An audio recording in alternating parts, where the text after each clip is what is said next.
Hey everybody, a quick video here on a book that I picked up at one of my favorite bookstores. So it's like a thrift shop, but they get a bunch of old used books.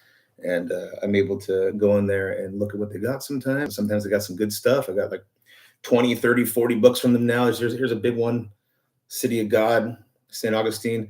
Haven't even got into this one, so don't ask me. It's too big, but you pick stuff like that up for a buck, that's pretty cool. Um, this video is not going to be about like hagiography, but a little something different actually, because what I found today was shocking. This is the Abbey Psalter, the Abbey Psalter, right?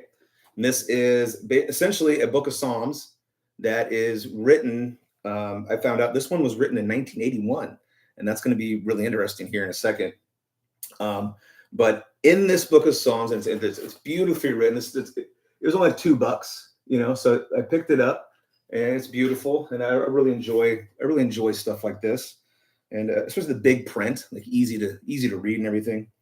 But what shocked me, which was wild, I know I've already posted this, but is Psalms 48 verse 3, and let's look at the Lord is great and worthy to be praised in the city of our God. His holy mountain rises in beauty, the joy of all the earth.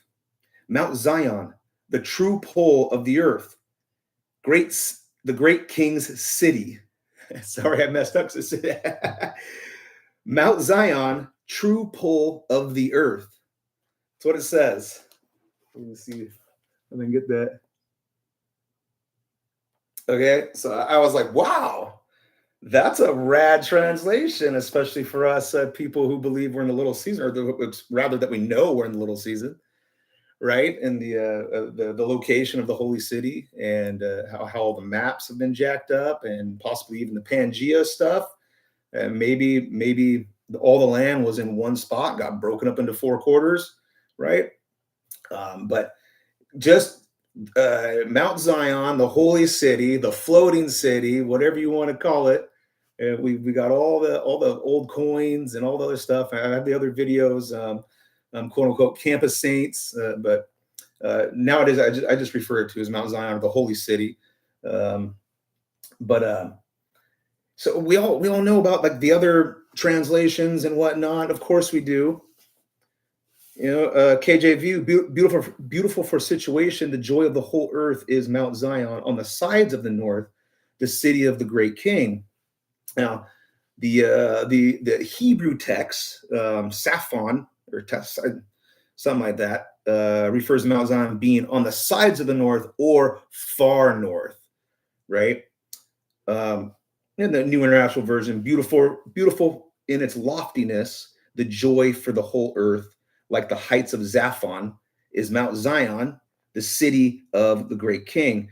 So that's kind of weird that they went with Tsaphon, and that's kind of neither here nor there right now. But what's interesting, you guys, is that this comes from an abbey in New York, I believe, and it's from the Trappist order.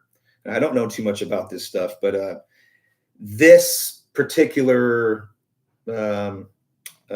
order of the Genesee order, okay, where this book originated from, they've only been around since 1949, okay, and they're getting their stuff, or well, rather getting their stuff, but we'll just read a little bit here about the Trappist order, the people that translated this or made this book, rather.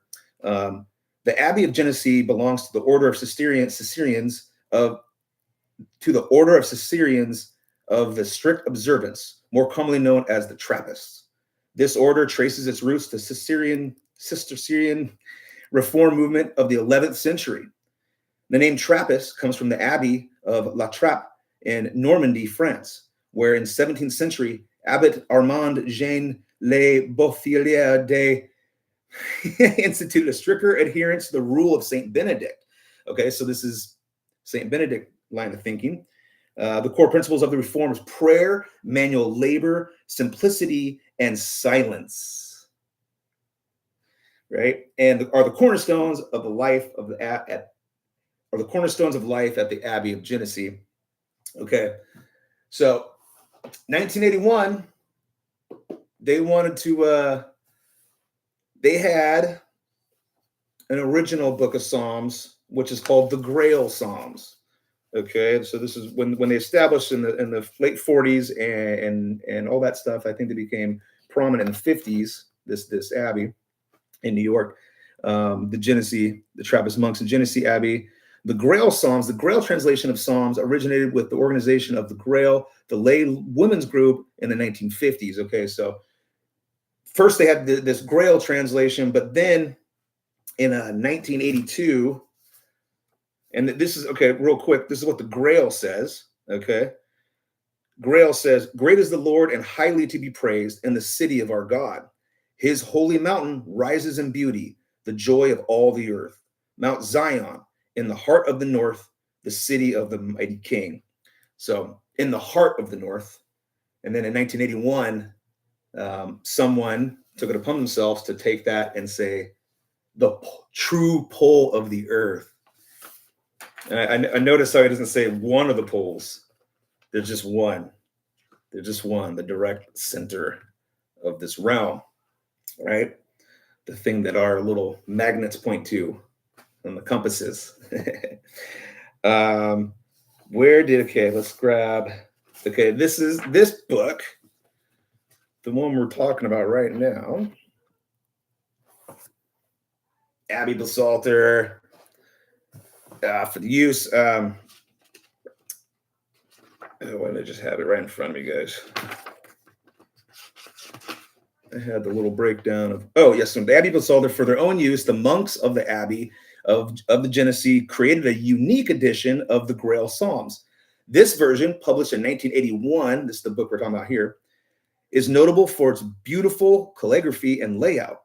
It was hand-lettered by some of the monks, including Brother John Eudes Bamberger, and is arranged specifically for chanting and singing by the monastic community.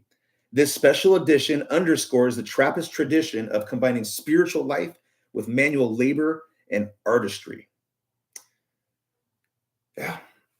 So as far as we can dig here real quick on this, that's what we got. But for whatever reason, in 1981, they decided to pen this as true pole of the earth. So take it for what you will, but I do find that bits of evidence are out there like this that back up theories. So it's another bit there, guys. Take care. God bless. I love you all. We'll talk real soon.